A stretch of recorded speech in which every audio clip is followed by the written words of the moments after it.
ఇప్పుడు మీరు డిప్యూటీ సీఎంగా మీ అబ్బాయిని చూస్తున్నారు, తర్వాత నెక్స్ట్ ఇంకేమన్నా ఎదగాలని అనుకుంటున్నారా? ఏ స్థాయిలో మీ అబ్బాయిని చూడాలనుకుంటున్నారు? నేను అంత ఆశ లేదు మనకు, నేను అంత ఆశపడలేదు, అంత ఆలోచించలేదు. దేవుడు ఎలా చేస్తారో జరుగుతుంది అంతే. అంటే నేషనల్ వైడ్గా కూడా ఆయన మార్క్ పొలిటీషియన్గా మిగతా పొలిటీషియన్తో కంపేర్ చేసుకుంటే కనుక కళ్యాణ్ బాబు గారు వెళ్తున్న విధానం కావచ్చు, అటు డివోషనల్గా కావచ్చు, బీజేపీతో అలయన్స్ అవటం వల్ల కావచ్చు, ప్రతి ఒక్కరిలోనూ ఒక చైతన్యం వస్తుంది.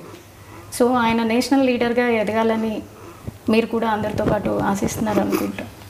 వాడు ఇప్పుడు అనుకోలేదు కదా ఇలా ఇప్పుడు సీఎం అవుతాడు, అదే అలా జరుగుతుంది, ఆటోమేటిక్గా అవి జరుగుతాయి అట్లా, అంతే కదా. మనం ఆలోచించేది కొద్దిగా జరగవు కదా. దేవుడు ఎట్లా చేసుకుంటారు, భగవంతుడు ఎట్లా చేస్తాడు అట్లా చెప్తాడు.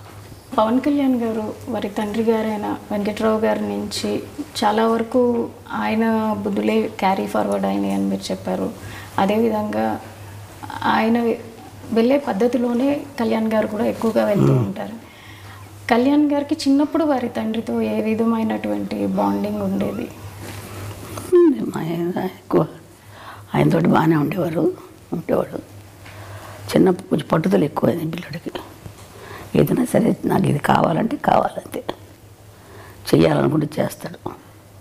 ఆ పట్టుదల ఉంది. ఒకసారి మా అమ్మగారు ఊరు మా మొగల్తూరు, వెస్ట్ గోదావరి, మొగల్తూరుకి ఆయన నేను తీసుకెళ్తానని చెప్పి ఆయన వెళ్తున్నారు మా వారు, మా అమ్మ వాళ్ళ ఇంటికి వెళ్తుంటే ఈయనకి రమ్మని చెప్పారు. అందరం వెళ్దాం అనుకుంటే ఆ రోజు ఇంకెందుకులే ఇప్పుడు వెళ్తాం అని చెప్పేసి మానుకోవాల్సి వచ్చింది. ఏదో కొంచెం కారణాల వల్ల మానుకున్నా. అంటే కాదు నాన్న వెళ్ళాల్సిందే, వెళ్ళాల్సిందని చెప్పి పట్టుబట్టాడు. చెప్తుంటే ఈయనేవాడు కాదు, మొండికి ఎత్తేసేవాడు. వెళ్ళాలి, తప్పదు నాన్న, తీసుకెళ్తాను.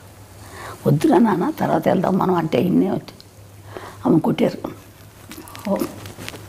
కొట్టిన తర్వాత అప్పుడు మానేశాడు. పట్టుదల ఎక్కువ చిన్నప్పటి నుంచి కూడా, ఇది చెయ్యాలంటే చేసేసేవాడు అంతే. మరి మా ఫోన్లో ఎందుకు లేదా నువ్వు ఊరుకోడు. ఇప్పుడు అదే పట్టుదల వచ్చింది అడిగి, ఏదైనా చేయాలని కూడా చేస్తాడు. అదే పట్టుదల ఇప్పుడు ఈ స్థాయికి రావడానికి కారణమవుతుందని మేము కూడా అంతే నమ్ముతున్నాం.